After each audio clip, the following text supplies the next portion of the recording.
just turn back to you, Lihini, and ask you, as a politician, as a young politician, you are on the ground, you're on the grassroots.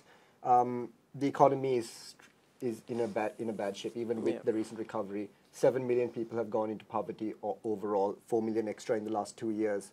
How do you feel the current government is doing with the economy? It's obviously an unenviable position for Ranil Wickremesinghe and this government to have taken on this challenge.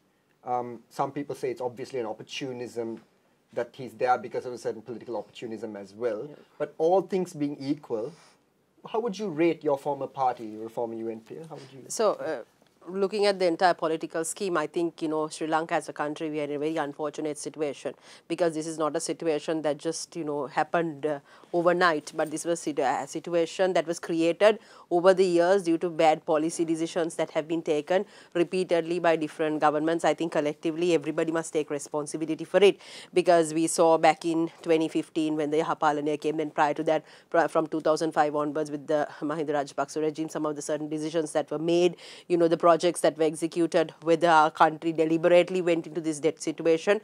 I think as a country we have not had clear, consistent policies. We've had very volatile policies changing from government to government, inconsistencies, and then even when it came to debt, when it came to development, we never had a consistent policy. So certain governments went on to take excessive amount of debt, and we've run like for years with double deficits, and there were no clear mechanism of repaying these loans, and then how there were no proper income generating sources. We've always relied on the tea, rubber, coconut, tourism, then migrant workers. Apart from that, we have not migrated into different sectors. We've not thought of a manufacturing based economy. I don't think we as a country have even thought of what our competitive advantage is. So then we saw the Gotabaya Rajapaksa regime coming in, and then the whole crony capitalism, I would say, crony capitalism coming into play, certain policy decisions that were taken to benefit a certain class, and then the unprecedented level of debt. So I think all of these over the years, and then to combine with that the social issues, budgets not being allocated for education, health, then excessive military budgets. So and then when it came to women's issues, rights, democracy, everything being challenged, law enforcement authorities being weak, independent commissions, being so-called commissions.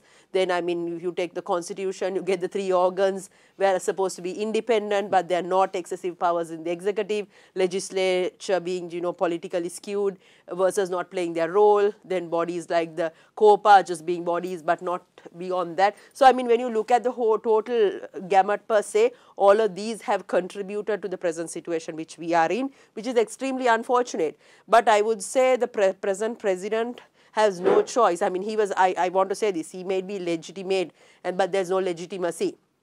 In order to achieve economic stability, we need to get political stability, because if you are to execute certain decisions, reforms, make hard choices, you need the mandate of the people, and our people's franchise right has been suppressed. I think, elections are not being held. So, I mean, all of these have coupled up for the situation which we are in. Nevertheless, the president is trying to take certain, answering your question, he is trying to take certain decisions, but, people do not view it in the positive eye, because, it is not coming with for the people don't see that it is being taken towards the benefit of the people. Yes, we might have gas, we might have electricity, but then, are we taking the decisions to take Sri Lanka out of this debt trap is the question. What is our plan? Who is coming up with the plan? No one is talking about a plan. Right. It's just piecemeal solutions just to manage the situation. So, I think, we need to look at Sri Lanka in a bigger scheme, how we will come out of this, which we don't see. So, Milinda, just to come to you, I think Lihini made out pretty the claim that's been, I think, in the media and in the commentary for a while, that the Gotabaya Rajapaksa administration, which you were part of or which you represented, their policies have contributed to this. I want to get your response to that, but also, can you, before, just tell us how you think the Ranil Wickremesinghe government, which is supported by the Sri Lanka Podujana Peramuna, which you are a member of, how do you think they're doing in controlling the problems on the ground and leading us to stability? See, I largely agree with Lihini, why we are here today, that this the policies and the decisions the political elite has made over years. But this is starting after independence, you know, if you really put all these things into perspective, what we have been doing for a long time when the entire world was going on another direction. Sometimes we have gone in a completely different direction. Even see, so many half-baked cakes in 1970 to 77. What we did, some of the way government started doing business, you know. Sure. But if I can ask you specifically about the Gotabaya administration, I mean, can you tell us what kind of decisions you felt were the wrong decisions? No, there was no time even to make a decision. No, in the 2 years we were in COVID, this thing. So your entire focus was on saving people's lives. So all the energy, all the resources you had. But the tax structure, would you? Yeah, tax structure.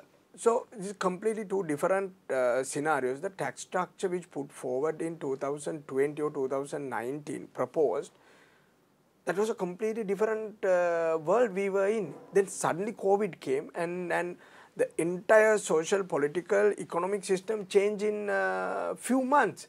So the decisions we made in 2019 or 2020, it's very difficult to look back and analyze that based on what happened after that, because then there was a complete entire world went through something which no one knew what to do. No one knew what kind of solution we will have in near future. It was a day-to-day struggle to save lives, and a lot of people had different opinions, even within the government. When you close the country, everyone comes out and say open the country. When you open the country, everyone comes out and say close the country, you know.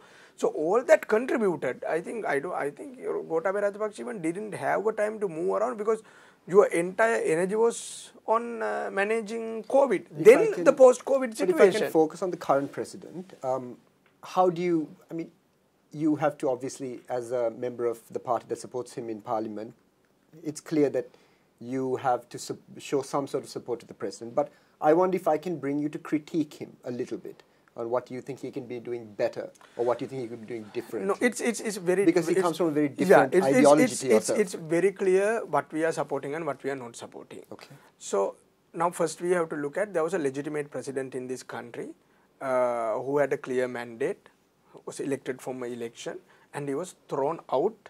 That is where I think the franchise of the people was.